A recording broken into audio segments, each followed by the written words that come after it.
Partenaire, le récap. Eh bien, on va commencer le récap avec 3 avantages de ton métier. La diversité, l'apprentissage, parce que du coup, Ah non, je dois dire juste un mot ou je peux quand même... 3. Tu peux justifier.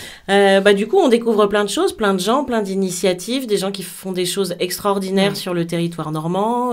On voit des émissions de télé, des documentaires, etc. Donc, on apprend énormément de choses. Et à l'inverse, 3 inconvénients, bien sûr. Les difficultés de l'entreprise, en fait, puisque en ce moment, c'est quand même la crise partout en France, particulièrement dans tout ce qui est service public, à France Télévisions également. Donc on pâtit quand même de cette situation grandement. Ok. Voilà, les moyens qui baissent. Oui, et d'ailleurs, en parlant de choses qui baissent, non, le salaire, tu nous as dit, pas extraordinaire, mais... Pas extraordinaire, j'aimerais bien, moi, gagner plus.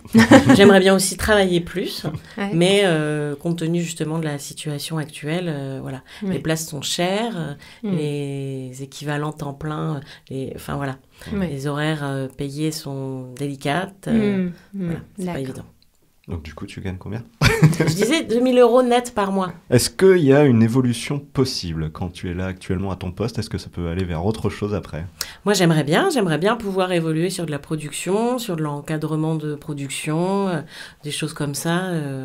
Alors, quand tu dis production, c'est quoi exactement la production ? C'est aussi comment financer les émissions ? Pouvoir mettre en place vraiment de A à Z des émissions. Ouais.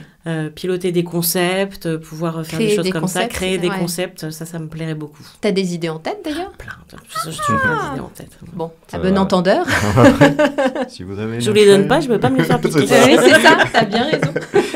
Au niveau des études, donc, est-ce qu'il y a des études qui existent spécifiques pour être présentateur, présentatrice Alors, je crois, mais moi je dirais que surtout une bonne formation en théâtre, c'est quand même pas mal pour commencer. En parallèle, moi j'ai eu beaucoup de formations aux techniques de journalisme quand j'étais à la radio. Du coup, ça aussi, ça m'a aidé pour tout ce qui était technique d'interview. Et bonne capacité à improviser aussi, ça peut nous aider. Adaptabilité. Oui, c'est ça. Le profil idéal pour faire ce métier ? Aimer les gens, ne pas s'aimer trop, et pour pouvoir garder les pieds sur terre, je pense que ça c'est important. D'accord. Et puis aimer le territoire, quoi. Enfin moi c'est vrai que j'aime travailler en région, je ne voudrais pas travailler en national parce que j'aime vraiment mon territoire, et mettre en avant. Alors je vais vous donner une petite anecdote quand même. Quand j'étais petite, je compare souvent ça.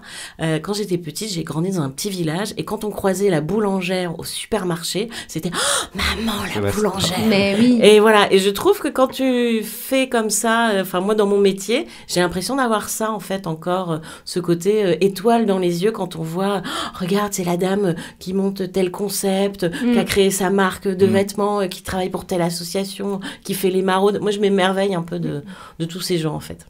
Génial. D'accord. Et du coup, ça doit se retransmettre je à pense, l'écran. C'est ce qu'on me dit. Ouais. Moi, je pense aussi, là, tu les avais, les petites étoiles. Oui. Et alors, à l'inverse, même chose, est-ce qu'il y a des défauts qui seraient éliminatoires pour ce métier ? Je pense que c'est un peu tout ce qui est lié au handicap et à l'image. Moi, je trouve qu'on ne voit pas beaucoup de diversité culturelle à l'antenne. Pourquoi on n'aurait pas des présentateurs en fauteuil roulant, en fait ? Ce ne serait pas un frein, en fait.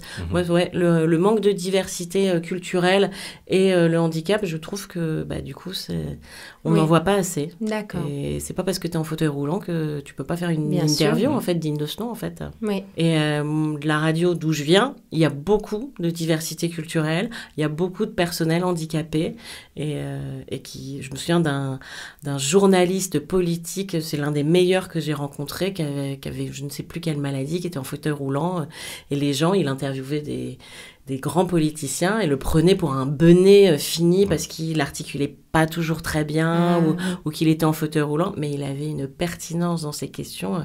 Les gens blêmissaient face à lui et je trouvais ça extraordinaire à regarder. Ouais, carrément. Ah oui, il les retournait ensuite. Ouais. Bien. Il faisait très bien son métier. C'est une belle morale. Voilà. Ok. Merci beaucoup pour tout ce partage, Mélinda. Et maintenant, on va se faire un petit tour vers le... En off.